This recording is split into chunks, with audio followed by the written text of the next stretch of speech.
Hey guys, it's Manny another video. So we're gonna go over my second part of my haul. So these books arrived after the Martin Luther King holiday, so one of the reasons I couldn't show them off with my last haul. So 3 books, right? Supposed to be 4.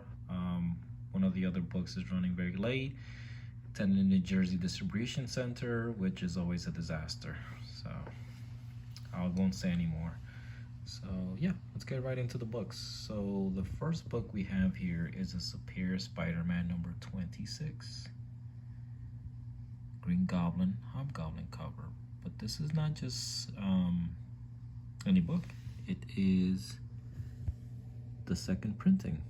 Okay, so I do have the first printing. I did show that off in another video, Green Goblin, Hobgoblin books. So Mark Jewelers, I'm trying to secure some different variants for some of my Hobgoblin books, especially since I pretty much have like the core Hobgoblin books. A lot of the subplot books, I've secured those, right? So I just need some kind of filler books. So I'm okay with picking up some of the variants, right? I'm not gonna pick up every variant, right? That would be excessive. But the variants that I like, I'm gonna pick up. So yeah. I know some people find it lazy that Marvel only changes the blue at the bottom, but I'm fine with that. I think it kind of looks cool. So yeah, so that is Superior Spider-Man 26. Happy to add that to the collection. Okay, the next book up is Amazing Spider-Man 283. Okay, newsstand. Got the Absorbing Man and Titania on the cover, and then we have Black Suit Spider-Man.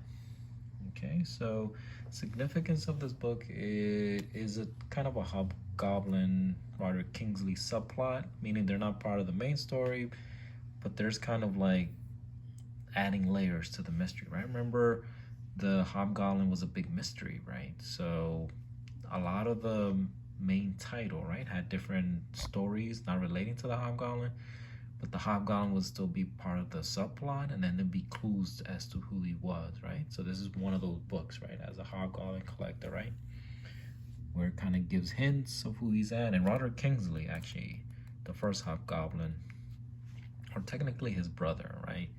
Because that's one of the things that DeFalco and other writers did, right? They had Kingsley and the Hobgoblin together, so it's like, oh, it can't be Kingsley. But we later find out, right, that Kingsley used a double, right, and that leads as a stand-in for him. Okay, so Amazing Spider-Man 283, right? This is one of the last few books I needed in the 80s. So I'm definitely gonna be recording that video, the third part of my Hobgoblin kind of chronological order video series.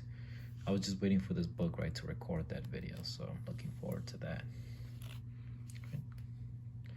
And then the last book is the Superior Spider-Man number 25.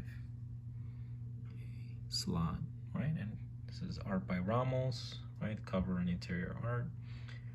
This is the Superior Venom. Okay, cool cover. So significance of this book is that this is where Roderick Kingsley, right? He returns later on in Amazing Spider-Man and Superior Spider-Man. His empire basically crumbles in this issue. So his villain franchises, right? He's at war with Norman Osborn, right? And Spider-Man, right? The Superior Spider-Man / Venom at this point. So his empire basically crumbles in this issue.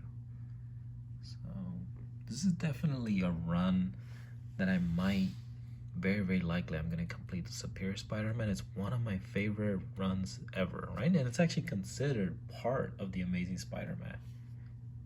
Okay, in terms of the chronological order of all the Spider-Man books, this is part of that order. So I might want to complete this run, just because the Hobgoblin is very involved in this series, and it's just a good story, I think.